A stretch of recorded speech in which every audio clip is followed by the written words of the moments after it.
ልብስን ገላን አራቁቶ መሄድ ኃጢአት ነው፣ የተከለከለ ነው። ለምሳሌ የሴቶች ቀሚስ ብትሄዱ እስራኤል ብትሄዱ ሴቶቹን ብታዩአቸው ከባታቸው በላይ የሆነ ቀሚስ አያደርጉም። ባት ታውቃላችሁ አይደል? መቼም አሁን የፈረንጅ ባህል ነው ከባት ወደ ላይ ቁምጣ አከል የመጣ እንጂ ከባት ወደ ላይ ቀሚስ። አሁን በዘመናዊነት ከሆነ እስራኤሎች ዘመናዊያን ናቸው። እኔ እንዲያውም አውሮፓ መጀመሪያ የሄድኩ ጊዜ የዛሬ 15 ዓመት አንትወርፕ የምትባል ቤልጂየም ውስጥ ያለች ከተማ አለች። ኦልሞስት ጁ ሲቲ ናት ማለት ይቻላል። የአይሁዶች ከተማ ናት። በበጋና ሄድኩት። ሴቶቹ በሙሉ አንድ አይነት በቃ ቀሚስ። እኔ አገር ቤት ገጠር የገባው ነበር የሚመስለኝ ሳያቸው። 2000 ዓመት በአውሮፓ ኖረው የቀሚስ ባህላቸውን የማይቀይሩት ከሃይማኖቱ የመነጨ ስለሆነ ነው። እየሰማችሁ ነው ክርስቲያኖች?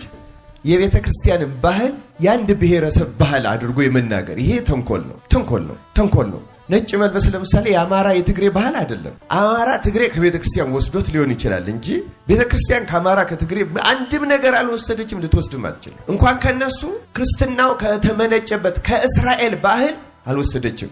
ከመጽሐፍ ቅዱሱ ግን ወስዳለች። እስራኤልም ከመጽሐፍ ቅዱስ ወስደዋል፣ እኛም ከመጽሐፍ ቅዱስ ይወሰድነዋል። እና አሁን ለምሳሌ ይሄ አለባበሳችን ከምን ይገናኛል ብትሉ ከምጭምታ ከመታዘዝ በእግዚአብሔር ፊት ትሁት ሆኖ ከመቅረብ ጋር የተገናኘ ነው።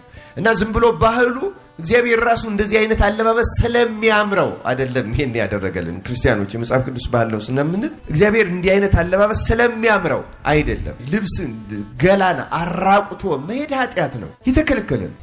ከዚያ ውጭ ግን ነባር ባህል እንዲሁ ሲለወጥ አሁን ለምሳሌ እኛ አሁን ባህል ያድጋል፣ ይለወጣል፣ ይሞታል የሚለው እንዲሁ አንድ የሚያስቀኝ ታሪክ አለ። እዚህ አፄ ኃይለ ሥላሴ ራስ ተፈሪ እየተባሉ ገና አፄ ሳይሆኑ አልጋ ወራሽ በነበሩበት ጊዜ ንግስት ዘውዲቱ ንግስት ሆነው እሳቸው አልጋ ወራሽ ሆነው ለመጀመሪያ አውሮፓ ሄዱ። የዛ ጊዜ ነው።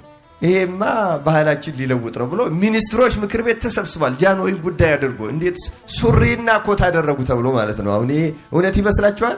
እንግዲህ ከ60 ከ70 ዓመት በፊት ማለት አሁን ተለውጧል ማለት ነው አለባበሳችን። እንደዚህ አይነት ሱሪ አልነበረም ከ70 ዓመት በፊት። ምናልባት የዛ ጊዜ የተምረው የመጡ አንዳንድ ሰዎች ጀምረውት ይሆን እንደው እንጂ በቤተ መንግስት ጀማሪው አፄ ኃይለ ሥላሴ ስለነበሩ የምኒልክ ወራሾች ሚኒስትሮች ቁጭ ብለው ሚኒስትሮች ምክር ቤት ይገርመኛል ሁል ጊዜ እንዴት ሱሪና ኮት ይለብሳል ተብሎ ተሰብስቦ ያውቃል። ክርስቲያኑ ግን ይለወጣል ባህል። ቤተ ክርስቲያን ግን ያንን ጉዳዩ አይደለም። ምክንያቱም አካልህ ይሸፈን እንጂ ሳሪያን ሱፍ ሆነ ቦላሌ እንደዚህ ሆነ ቤሉ ሰፋ ጠበበ ብቻ ግን ሃይማኖትን የሚያራክስና ወደ ሌላ የሃይማኖት መገለጫ የሚወስደውን ትቃወማለች ሁል ጊዜ።